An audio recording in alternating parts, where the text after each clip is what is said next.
जय श्री कृष्णा। दोस्तों, प्रिय भक्तजनों, आज की कथा केवल एक कहानी नहीं है। यह एक ऐसा सत्य है जो इस कलयुग में हर व्यक्ति के जीवन को छूता है। आज का समय भागदौड़ से भरा हुआ है। हर इंसान अपने काम, अपने पैसे, अपने स्वार्थ में इतना व्यस्त हो गया है कि उसे भगवान के लिए समय नहीं, माता पिता के लिए समय नहीं और धर्म के लिए भी समय नहीं। लोग कहते हैं आज के समय में भक्ति से क्या होता है, भगवान होते तो हमें दुख क्यों देते। लेकिन सत्य यह है, भगवान आज भी है, भक्ति आज भी काम करती है और सच्चे भक्तों की पुकार आज भी सुनी जाती है। आज मैं आपको एक ऐसी छोटे से गांव की कहानी सुनाने वाली हूँ जिसे सुनकर आपके अंदर भक्ति की भावना जागृत हो जाएगी। बहुत समय पहले एक छोटे से गांव में एक बूढ़े बाबा रहते थे। उनका जीवन बहुत साधारण था। एक छोटा सा घर, दो बेटे और बहुत सीमित साधन। लेकिन उनके पास एक ऐसी चीज़ थी जो पूरे गांव में किसी के पास नहीं थी, अटूट भक्ति। राम नाम ही उनका जीवन था। बाबा का दिन शुरू होता था राम राम से और ख़त्म भी होता था तो राम राम पर। उनके लिए भगवान केवल पूजा का हिस्सा नहीं थे, भगवान ही उनका जीवन थे, भगवान ही उनका सहारा थे और भगवान ही उनका सब कुछ थे। उनकी दिनचर्या कुछ इस तरह से थी। हर दिन वह सुबह ब्रह्म मुहूर्त में उठना, स्नान करना, दीप जलाना और भगवान का नाम जप करना। दोस्तों, घंटों बैठकर भगवान का नाम लेना और कभी कभी आंखों में आंसू आ जाते थे जब वो भगवान का नाम स्मरण करते, तो कभी उनके चेहरे पर एक अजीब मुस्कान आ जाती थी, मन की शांति। लोग उन्हें देखकर कहते, बाबा के पास कुछ नहीं है, फिर भी इतने खुश कैसे रहते हैं? क्योंकि उन्हें दुनिया की ही नहीं, भगवान की ज़रूरत थी। लेकिन समय कभी एक जैसा नहीं होता। धीरे धीरे बाबा बूढ़े होने लगे। शरीर ने साथ छोड़ना शुरू कर दिया। पहले जो बाबा खेतों में काम करते थे, मंदिर जाते थे, लोगों की मदद करते थे, अब चल नहीं पाते थे, उठ नहीं पाते थे, कमज़ोर होते जा रहे थे। परिवार का बदला हुआ व्यवहार भी उनके प्रति साफ झलक रहा था। शुरुआत में उनके बेटे उनकी सेवा करते थे, समय पर खाना देते, उनकी देखभाल करते, लेकिन धीरे धीरे सब कुछ बदलने लगा। पहले सेवा, फिर मजबूरी, फिर झुंझलाहट और अंत में उपेक्षा। अब जब बाबा उन्हें बुलाते तो वे कहते, अभी काम है, बाद में आते हैं। अब बाबा का जीवन बिस्तर तक सीमित हो गया था। वह घंटों दरवाजे की ओर देखते रहते, किसी के आने का इंतज़ार करते। एक दिन बाबा को बहुत प्यास लगी। उन्होंने आवाज़ लगाई, बेटा पानी। लेकिन कोई नहीं आया, कोई नहीं, किसी ने नहीं सुना। बाबा की आंखों में आंसू बहने लगे, लेकिन उन्होंने शिकायत नहीं की। उन्होंने आंखें बंद की और धीरे से कहा, हे राम, अगर इस दुनिया में कोई नहीं तो आप तो हो ना। यही से उनकी भक्ति और गहरी हो गई। अब वह केवल नाम नहीं जपते थे, वह भगवान से बात करते थे, अपने दुख बताते थे, अपनी पीड़ा साझा करते थे। अंधकार में भी प्रकाश। उनकी ज़िंदगी में दुख था, अकेलापन था, कष्ट था, लेकिन उनके दिल में भगवान का प्रकाश था। एक रात जब सब सो रहे थे, बाबा अकेले थे, उन्होंने फिर से पुकारा, हे राम, मेरी मदद करो। और तभी उन्हें महसूस हुआ जैसे किसी ने उनका हाथ पकड़ा। बहुत कोमलता से बाबा ने आंखें खोली, लेकिन वहाँ कोई न था। फिर भी उनका दर्द कम हो गया, मन शांत हो गया। यही था भक्ति का पहला चमत्कार। भगवान ने संकेत दे दिया था, मैं हूँ, मैं तुम्हारे साथ हूँ। भक्तजनों, इस कहानी का पहला और सबसे बड़ा संकेत यही है कि भक्ति का मतलब केवल पूजा नहीं, भक्ति का मतलब होता है भगवान पर पूरा विश्वास। जब दुनिया साथ छोड़ देती है तो भगवान साथ देते हैं। जब कोई नहीं सुनता तब भगवान सुनते हैं। अगर आप भी जीवन में भगवान का साथ चाहते हैं तो आज से ही सच्चे मन से उनका नाम लेना शुरू कर दीजिए। कौन था वो जो बाबा का हाथ पकड़ रहा था? क्या सच में भगवान आएंगे? क्या बाबा को भी मोक्ष मिल पाएगा? इस संसार में बूढ़े बाबा को लगभग सबने अकेला छोड़ दिया था, लेकिन उनकी एक चीज़ कभी नहीं छूटी। उनकी भक्ति, उनका विश्वास, उनका राम नाम। और फिर एक रात कुछ ऐसा हुआ जिसने सब कुछ बदल दिया। वह गहरी रात थी, चारों ओर सन्नाटा था। घर के सभी लोग सो चुके थे। बूढ़े बाबा अपने बिस्तर पर पड़े थे, शरीर कमज़ोर, आंखें धुंधली, आवाज़ भी धीमी, लेकिन उनके होठों पर वही नाम था, राम राम राम। अचानक बाबा को फिर से आवश्यकता महसूस हुई।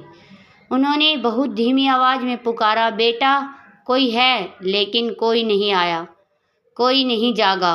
अब बाबा ने आंखें बंद की और पूरी श्रद्धा से बोले, हे प्रभु, अब तो आप ही सहारा दो। उनकी आवाज़ में दर्द था, लेकिन विश्वास भी उतना ही गहरा था। और तभी कुछ ऐसा हुआ जिसने पूरी कहानी की दिशा ही बदल दी। बाबा ने महसूस किया किसी ने उनका हाथ पकड़ा, बहुत ही कोमलता से, जैसे माँ अपने बच्चे को पकड़ती है। बाबा चौंक गए। उन्होंने धीरे धीरे आंखें खोली, लेकिन सामने कोई न था। फिर भी उनका डर खत्म हो गया, दर्द कम हो गया, मन में अजीब सी शांति आ गई। बाबा सोचने लगे, ये कौन था? ये बेटे तो नहीं, मेरे बेटे तो सो रहे हैं, फिर किसने मेरी मदद की? सुबह हुई और बाबा ने सोचा, शायद मुझे भ्रम हुआ था। लेकिन रात को फिर वही हुआ, फिर से वही पुकार, वही दर्द, वही प्रार्थना, और फिर वही अदृश्य सहायता। अब यह रोज का नियम बन गया। जैसे ही बाबा पुकारते, कोई तुरंत आ जाता, उनकी मदद करता और फिर बिना कुछ बोले चला जाता। बाबा अब समझने लगे थे, यह कोई साधारण घटना नहीं है, यह किसी इंसान का काम नहीं है, यह भगवान का संकेत है। बेटों का व्यवहार और खराब हो गया। दूसरी ओर उनके बेटे अब और भी ज़्यादा लापरवाह हो गए थे। कई बार बुलाने पर भी नहीं आते, गुस्सा करते, डांटते। एक दिन तो उन्होंने कह दिया, अब हमसे नहीं होता ये सब। यह सुनकर बाबा का दिल टूट गया, लेकिन उन्होंने किसी से शिकायत नहीं की। उन्होंने फिर आंखें बंद की और बोले, हे राम, आप ही मेरे अपने हो। अब हर बार बाबा पुकारते, बाबा जब भी पुकारते, वह अदृश्य शक्ति सामने आ जाती, उन्हें सहारा देती, उन्हें संभालती। अब बाबा के मन में एक विश्वास बैठ गया, यह कोई और नहीं, स्वयं भगवान है। एक दिन जब वह सहायता मिली, बाबा ने उस हाथ को पकड़ लिया। वह हाथ साधारण नहीं था, उसमें एक दिव्य ऊर्जा थी, जैसे उसमें प्रेम ही प्रेम हो। प्रभु, क्या आप ही हो? लेकिन कोई जवाब नहीं आया, लेकिन मन में जो शांति आई वही उत्तर था। अब बाबा के लिए दुनिया खत्म हो चुकी थी, केवल भगवान बच गए थे। भक्तजनों, इस भाग का सबसे बड़ा संकेत यह है, भगवान को देखने के लिए आँखों की ज़रूरत नहीं होती, उन्हें महसूस करने के लिए दिल चाहिए। जब इंसान सच्चे मन से पुकारता है तब भगवान अदृश्य रूप में भी आते हैं, और जब दुनिया साथ छोड़ देती है तब भगवान खुद सहारा बनते हैं। अगर आप भी चाहते हैं कि भगवान आपकी मदद करे, तो पहले आपको सच्चे दिल से उन्हें पुकारना होगा। क्या बाबा को भगवान के दर्शन होंगे? क्या यह रहस्य खुल जाएगा? क्या सच में भगवान उनके सामने आ जाएंगे? अगर आप यह सब कुछ जानना चाहते हैं तो हमारी इस कहानी में अंत तक ज़रूर बने रहे दोस्तों। जिन्होंने अपने जीवन में सब कुछ खो दिया था, शरीर ने साथ छोड़ दिया, परिवार ने साथ छोड़ दिया, दुनिया ने साथ छोड़ दिया, लेकिन उन्होंने भगवान को नहीं छोड़ा और तभी एक अदृश्य शक्ति उनकी सेवा करने लगी। अब सवाल था, क्या सच में भगवान स्वयं आए थे? क्या यह सवाल भ्रम था या भक्ति का कोई चमत्कार? आज का भाग इन सभी सवालों का उत्तर देने वाला है। वह रात बाकी रातों से अलग थी। आसमान बिल्कुल शांत था। वातावरण में एक अजीब सी शांति, जैसे कुछ दिव्य होने वाला हो। बाबा अपने बिस्तर पर लेटे हुए थे। उस दिन उनकी हालत पहले से ज़्यादा खराब थी। सांस भारी, शरीर कमज़ोर, आवाज़ बहुत धीमी। उन्होंने धीरे से आंखें बंद की और कहा, हे राम, अगर आपने सच में मेरी पुकार सुनी है तो आज मुझे अपने दर्शन दीजिए। यह कोई साधारण प्रार्थना न थी, यह आत्मा की पुकार थी। यह जीवन भर की भक्ति का परिणाम था। अचानक कमरे में एक हल्की रोशनी फैलने लगी, पहले धीमी, फिर तेज, फिर बहुत तेज। बाबा ने धीरे धीरे आंखें खोली और जो उन्होंने देखा वह किसी चमत्कार से कम न था। उनके सामने स्वयं भगवान श्री राम खड़े थे। पीले वस्त्र, कमल जैसी आंखें, चेहरे पर दिव्य तेज, हाथ में धनुष। पूरा कमरा दिव्य प्रकाश से भर गया। बाबा यह दृश्य देख रोने लगे। उनकी आंखों से आंसू बह रहे थे। उन्होंने उठने की कोशिश की लेकिन शरीर में ताकत न थी। फिर भी उन्होंने हाथ जोड़ लिए, आंखें बंद कर ली। तभी भगवान ने उनके सिर पर हाथ रखा। वही कोमल स्पर्श, वही दिव्य अनुभूति। भगवान ने मधुर स्वर में कहा, वत्स, मैं वही हूँ जिसे तुम जीवन भर पुकारते रहे। बाबा रोते हुए बोले, प्रभु, क्या यह सच है? क्या आप सच में मेरे सामने हो? भगवान मुस्कुराए, भक्ति कभी व्यर्थ नहीं होती। तुमने मुझे सच्चे मन से पुकारा, इसलिए मैं स्वयं तुम्हारे पास आया। बाबा बोले, प्रभु, मैंने जीवन भर आपका नाम लिया, लेकिन मुझे इतना कष्ट क्यों मिला? भगवान ने कहा, वत्स, यह संसार कर्मों का खेल है। जो भी दुख तुम्हें मिला वह तुम्हारे पिछले जन्मों का कर्मों का फल था। लेकिन तुम्हारी भक्ति ने उन सभी कर्मों को संतुलित कर दिया। बाबा ने पूछा, प्रभु, जो मेरी सेवा कर रहा था वह कौन था? भगवान बोले, वत्स, वह कोई और नहीं, मैं ही था। जब तुम्हारे अपने तुम्हें छोड़ गए तब मैंने तुम्हारा सहारा लिया। यह सुनकर बाबा फूट फूट कर रो पड़े। प्रभु, मैं इस योग्य नहीं था। भगवान बोले, भक्ति में योग्यता नहीं देखी जाती, सिर्फ सच्चा दिल देखा जाता है। भगवान ने आगे कहा, अब तुम्हारा समय पूरा हो चुका है, तुम्हें मोक्ष प्राप्त होगा। अब बाबा के चेहरे पर एक अद्भुत शांति थी, एक दिव्य मुस्कान थी। अगली सुबह जब लोगों ने बाबा को देखा, उनका चेहरा तेजस्वी था, वातावरण सुगंधित था। सब समझ गए, यह कोई साधारण मृत्यु नहीं थी, यह मोक्ष था। भक्तजनों, इस भाग का सबसे बड़ा संकेत, भगवान को पाने के लिए धन नहीं चाहिए, भक्ति शक्ति होनी चाहिए, सच्ची भक्ति होनी चाहिए। जब इंसान सब कुछ छोड़ देता है तब भगवान उसे पकड़ते हैं, और जब भक्ति सच्ची होती है तो भगवान को आना ही पड़ता है। अगर आप भी चाहते हैं कि भगवान आपके जीवन में आए तो उन्हें दिल से पुकारना शुरू कीजिए। बाबा के जाने के बाद क्या हुआ? बेटों का क्या हाल हुआ? क्या उन्हें अपने कर्मों की सज़ा मिली? अगर कर्म का फल और बेटों की सज़ा मिली, अगर यह सब कुछ जानना चाहते हो तो हमारी कहानी में अंत तक ज़रूर बने रहिए दोस्तों। बूढ़े बाबा इस संसार को छोड़ के जा चुके थे, लेकिन उनकी कहानी यही समाप्त नहीं हुई थी, क्योंकि यह सिर्फ एक मनुष्य की कथा न थी, यह भक्ति की शक्ति की जीवनांत प्रमाण थी। सूर्य की पहली किरण जैसे ही गांव में फैली, चारों ओर एक अजीब सी शांति थी। बाबा का छोटा सा घर, जहाँ कभी दुख और उपेक्षा थी, आज वहाँ एक अद्भुत पवित्रता का वातावरण था। उनकी दोनों बेटे धीरे धीरे कमरे में आए।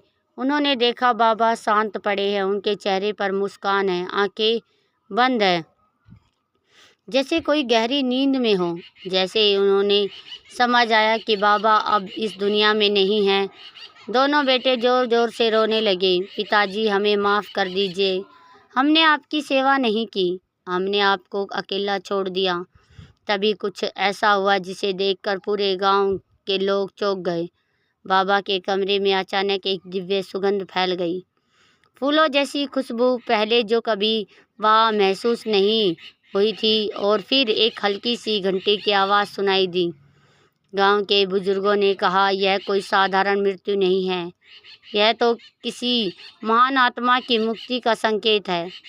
उस रात गांव के एक साधु ने सपना देखा। उसने देखा बाबा सफ़ेद वस्त्र पहनकर प्रकाश के मार्ग पर आगे बढ़ रहे हैं। उनके सामने स्वयं भगवान खड़े हैं और उन्हें अपने साथ ले जा रहे हैं। सपने में भगवान ने कहा, यही वही भक्त है जिसे कभी मुझे छोड़ा नहीं। तब जब सबने इसे छोड़ दिया, तब भी यह मेरा नाम जपता रहा, इसलिए मैं स्वयं इसकी सेवा करने आया। जब यह बात गांव में फैली तो बाबा के बेटों को अपनी गलती का और भी गहरा एहसास हुआ।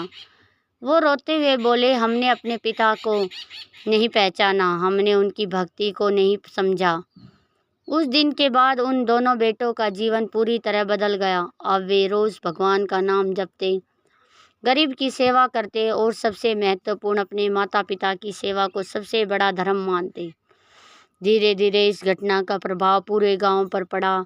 जो लोग पहले भगवान को नहीं मानते थे, वे भी अब भक्ति की ओर लौटने लगे। गांव में मंदिरों में भीड़ बढ़ने लगी, लोग दान पुण्य करने लगे और हर घर में राम नाम गूंजने लगा। अब पीपल वृक्ष का एक चमत्कार हुआ। गांव के बाहर वही पुराना पीपल का पेड़ जिसे कभी कोई नहीं छूता था, अब वहाँ रोज दीपक जलने लगे। लोग जल चढ़ाने लगे और कहते, यही वह स्थान है जब भगवान की कृपा प्रकट हुई थी। समय बीतता गया, लेकिन बाबा की कहानी हमेशा के लिए अमर हो गई और लोगों को एक बहुत बड़ा सत्य सिखा गई। भगवान को पाने के लिए धन नहीं, सच्ची श्रद्धा चाहिए। भक्ति कभी व्यर्थ नहीं होती। कठिन समय ही असफल असली परीक्षा होता है।